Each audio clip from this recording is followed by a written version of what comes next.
Hi, teacher and classmate and people. Welcome to a new video. My name is Claudio Alvarado. I will talk about of salicylate toxicity.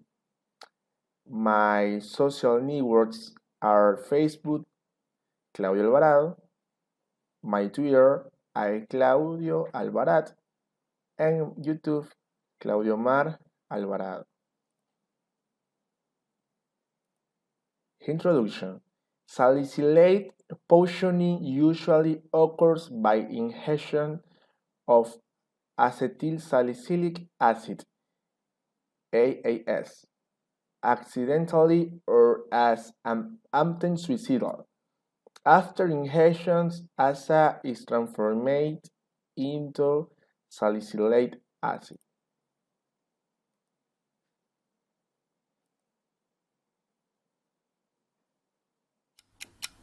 This is the Emergency Medical Minute.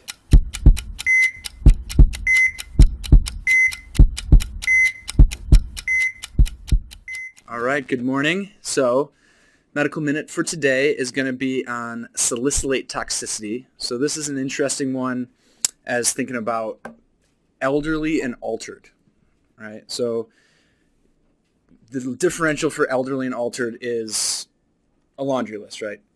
Everything you can think of. The one that you don't really think about is potential chronic salicylate toxicity, right? So old people, for whatever reason, love taking aspirin for pains, right? It's not very good for pain, but for whatever reason, the dogma for them has been, oh, we'll just pop an aspirin. Well, if they have chronic pain and they're taking aspirin chronically, you want to start thinking about altered mental status being caused by a chronic salicylate toxicity. So the issue with it is you got to get it. It's all going to come from history mostly because salicylate levels are not useful in the chronic setting, right? So a salicylate level that we test for in overdoses is for an actual acute overdose that day sort of thing. Over time, salicylate levels are not useful because it just gets distributed into the tissues. And so ultimately, all you're going to see is an elderly patient that's altered for unclear cause. And your only real indicator otherwise that this could potentially be salicylate is a anion gap metabolic acidosis. All right. So there's, again, the mud piles for anion gap acidosis. One of them can be salicylates. So when you see altered, generally elderly, and an unexplained anion gap acidosis, think salicylates. Treatment overall is generally just fluid replacements. They're usually going to be dehydrated. And if they do have the anion gap acidosis, you can alkalinize the urine. And what that would be is 3 amps of bicarb in a D5W drip. Otherwise, thinking about acute toxicities, you can have similar symptoms: nausea, vomiting, vertigo, some tachypnea, tinnitus, that sort of stuff. Questions? Okay. Applications in medicine. In several intoxications which require critical patient management. 41 of the cases present conscience compromise. 47 respiratory failure and 36 acidosis, 14 hemodynamic instability, and 3 seizures.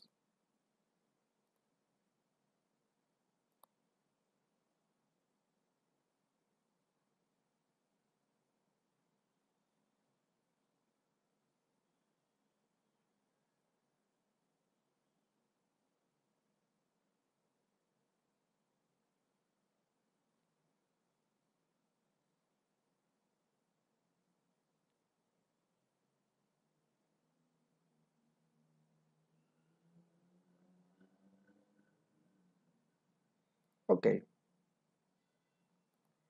Pros and cons. Pros in AAS positioning measures for prevent their absorption are effective. So therefore, therapies that favor the elimination of salicylate will be fundamental. Cons: dehydration is common as secondary to vomiting, anorexia, hyperventilation, and hyperpyrexia. These can reach 4 and 6 meters in a severe poisoning.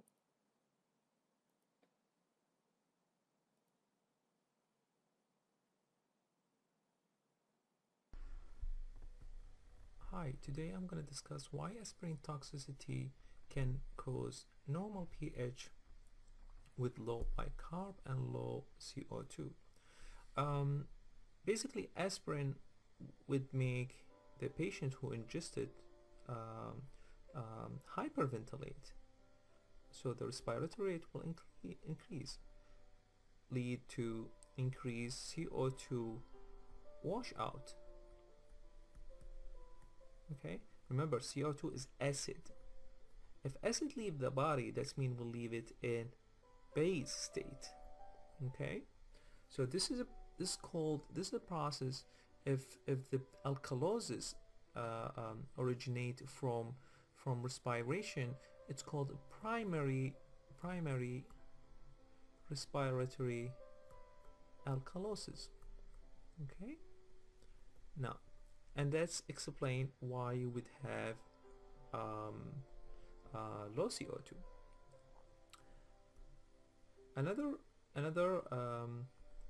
Another thing, that aspirin, there is something in mitochondria. If you can remember, there is a respiration as well happening there. It's called coupling respiration, by means that the mitochondria generate ATP, and it's generate oxidation, and that's happening through oxidation process. The aspirin stop this process. Okay, lead to accumulate H or acid. Know that each hydrogen represent acid. So if the body gonna accumulate acid, what the defensive mechanism? It's gonna dump out the HCO3, the bicarbonate. The bicarbonate is the base. Okay, so this lead to metabolic acidosis. So see, you have two mechanism. This is as well called the primary metabolic acidosis. Okay, I should update in Ecuador. The incidence of salicylate poisoning in Ecuador is low, especially in young children.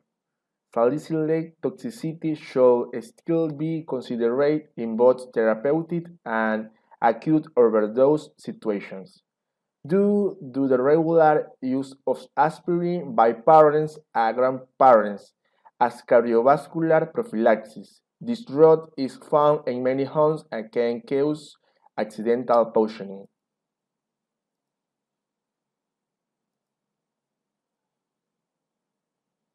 So sorry. Conclusion: intoxication by salicylates is a public health problem and one of the main causes of admission in emergency rooms nationwide and internationally.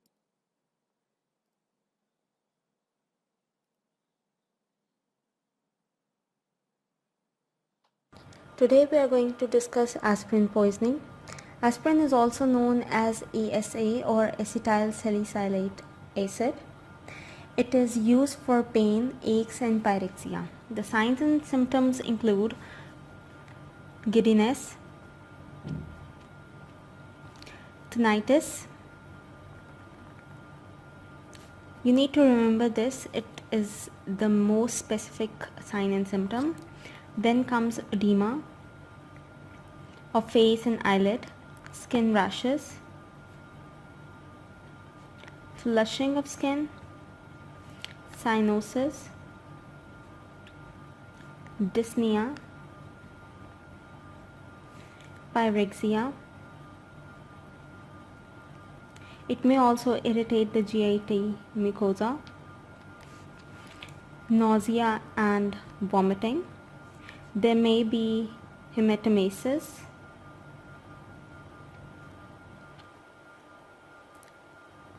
There may be hemorrhage, which may prove fatal in the end. There may be hypothrombonemia. There may be hyperventilation. Then it will lead to respiratory alkalosis, metabolic acidosis in the later stage at very high doses, and then albuminemia and albuminuria. We also need to know that the CNS changes are known as salicylate gags, restlessness, hallucinations, and convulsions. There may be acetone breath that can be confused with the diabetic coma. So we need to differentiate these two conditions. The fatal dose is 5 to 10 grams and the fatal period is from few minutes to several hours. The treatment will include gastric lavage. The gastric lavage is done with warm water and or 5% solution of sodium bicarbonate. It may be done by forced alkaline diuresis. It may be done by peritoneal dialysis, hemodialysis. It may be done by exchange transfusion. It may be done by balancing the electrolytes, especially potassium, and giving IV fluids and blood or platelet transfusions, and obviously vitamin K because of bleeding. Okay. Thank you very much for your attention and goodbye.